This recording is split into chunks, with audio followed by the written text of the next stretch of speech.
Hi all, welcome to episode number 3 of Trading to Glory. Definitely starting to rock up the coins a bit more, clubs starting to bulk up a bit too. Hopefully you're enjoying this, folks. Let me know in the comments below what trading methods you've been rocking up with over the weekend. This video I was hoping to get up a bit sooner, but just kind of been busy with everything going on. So hopefully you can smash likes, would be awesome. Sub to the channel if you're new. Follow me on Twitter at GIsLegend. All the links are down below for following the channel and social media links as always. Now this episode is dominated by one man. Last episode was the same in the form of Inform Warrior. We have decided to spend probably this episode, while it's around 11 minutes long, we spent 40 minutes, 45 minutes going hard on 82 rated Schultz, for the simple reason because of wanting watches, and because a lot of people just kind of generally do focus on players like Schultz, Brandt, etc.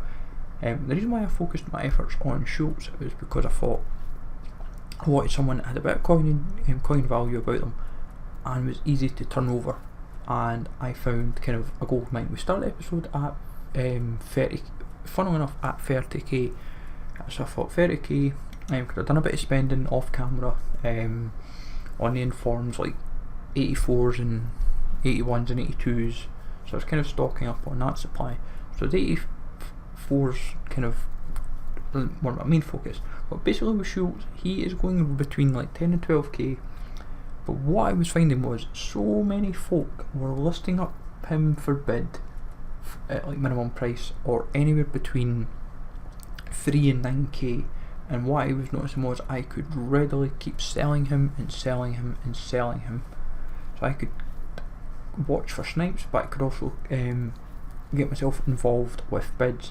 So I was getting them at 6k, 7k, 8k, 5k, 4k. It was constant, and I was watching maybe like 2 dozen a time, and this was with maybe, say, the earliest maybe had 30 seconds left, in terms of deadline, and then you maybe had one that were 5 minutes. You just kept constantly watching, and what I was noticing, and this is throughout, is that the bids were proving more profitable than the snipes. I'm not getting, you generally find with players like Schultz, for example, that sniping sometimes will pay off.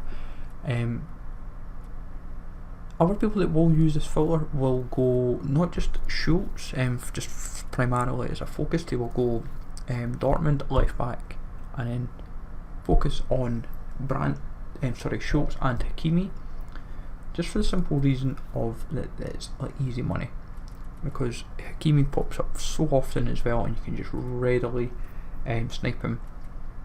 Now, the reason why I'm focusing this entire episode just on Schultz is because of the amount of profit I made.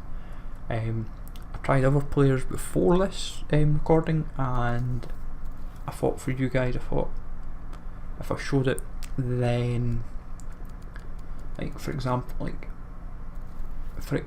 one example was I tried to go Brandt for quite a bit, for about 20 minutes. I only got one deal, and it was 250 coin profit, and I just genuinely could not snipe him to save my life. People were either outbidding me, or I was just kind of slow on the point. And some of the snipes, if I'd got them, would have been about 500 coins, say, at minimum. The most that I would have got was 5k, 5.5k it was, I think, after tax. But with this, I thought, let's go on show Schultz trading. I thought we're going to spend about half an hour, 40 minutes, and I thought, let's see how it pays off. If it works, it works. It doesn't. But right away, getting a steady flow of players getting profit. And as I said, if I started the episode at 30k, and this is basically 4 minutes in, and we're already getting steady deals in, and I would personally say it's just kind of crazy how between Xbox, PlayStation market, how much his price is fluctuating.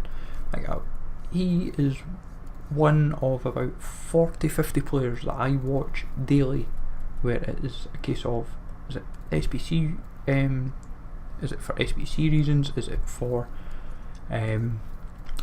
squad reasons, weekend league reasons, and he is just absolutely just great to trade with just now.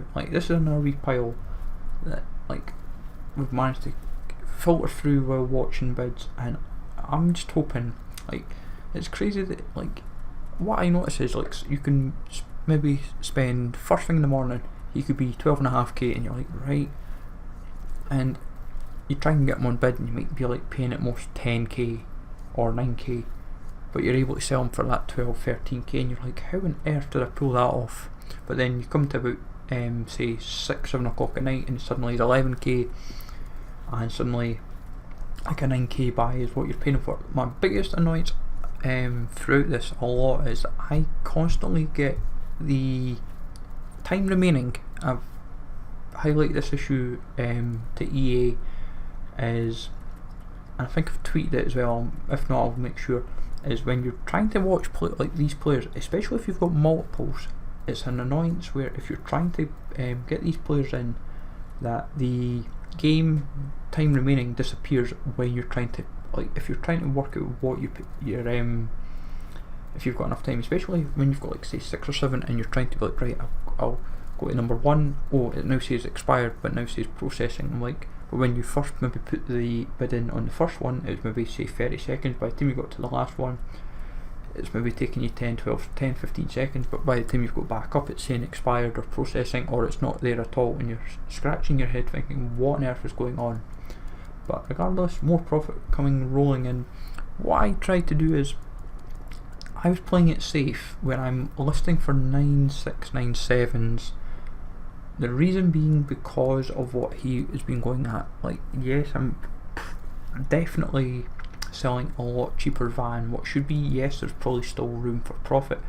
The reason I'm trying to do that is because of how much I'm seeing him constantly go up and constantly fluctuate in price. If I was to personally say list for say 10k, I could be listing for what as we call for lazy buyers, or it could be those that have maybe missed the ones that say anywhere between 9.5 and 9.9, but they've been like, I'll just pay the 10k, what's like 100 coins. We've all been like that. So I've just thought, rather just get them in 9.6, 9.7 and just get the steady flow profit going, because otherwise I could miss out. And if I'm able to get like half a dozen at a time or whatever it is, and just keep listing a couple at a time, I know I can make steady profit, even if it's a couple k, and it all builds up eventually, because if you're getting like 30 or 40 cards, it pays off rather nicely in the end. You've just got to be wary of jumping between the cards. That's what you've kind of got to watch. But we've been doing pretty well here at the moment. If I get this one kind of, this pile in, I would say the profits might start to look a lot. What? I hate it. See what I mean? I'm sure when I was watching the earlier ones it was not even expired. But what can you do? What can you do? And that kind of proves my point. This is what you find, and I just don't get it with the what do you call it? The whole like sniping with them. It's like sniping seems to be a lot harder than getting one bid. But then I've heard some people say, oh, he's great for sniping. I'm like, and I'll openly admit, I'm saying I've actually been struggling, but I can get him on bid very readily, and we're proving it here. We've got another 2, and we're well into like a dozen shoots. The coin tally is going up. Yes, I've got quite a lot on bids here, so the coin, but it's proving right away if I'm able to bid for like half a dozen, but get 2 in as well, and you're basically spending anywhere between 6 and 8k, then I would kind of say we're making some serious coins back. If you're able to kind of bid basically for 10, 12, 15 of them, like it just keeps your supply going. Like, I'm being a bit risky here, trying to get some bids back in while others are ending, but I'm hoping and praying I'm quick enough to the point where I'm like, and as you can kind of tell, I'm just getting in time. I'm probably annoying whoever trying to bid that against me. Like, they'll be like, oh, should I had that. I'm like, and this is when it can play in your favour with some of the cards. Like, I was doing this for example with Inform Casimir Ninga last night, the on Jair's winger. I did it off camera because I thought to myself, I can't see me making much profit when I managed to snipe one for like min price, and then sold the other one for, I sold it for like 14k, whereas I sold my one I've now bought for minimum price, so I was quite delighted. But there's another two kind of in. We've been, as I say, it's been kind of consistent, like a couple, like 2 or 3 at a time. We kind of just list back up, and then while those two sell, we try and make sure that the other ones kind of sell in the background. But profits have been good, coins are looking healthier, we're pushing the 100k again, so that is the main thing.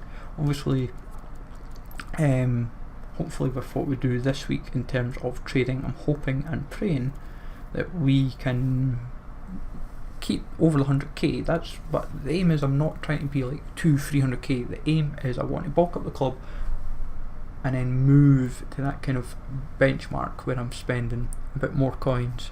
So as you can see there, we've got over 30 sales, so we've done really well this episode, making a lot of profit, a lot of good deals. As I said, you're welcome to pause on any of the individual cards just to get you an idea. But as I said, all the deals were roughly about the same kind of profit. Hopefully you've enjoyed this, folks. Let me know in the comments below what you've been trading on. Take it easy, all. Thanks for watching, and I'll catch you all later.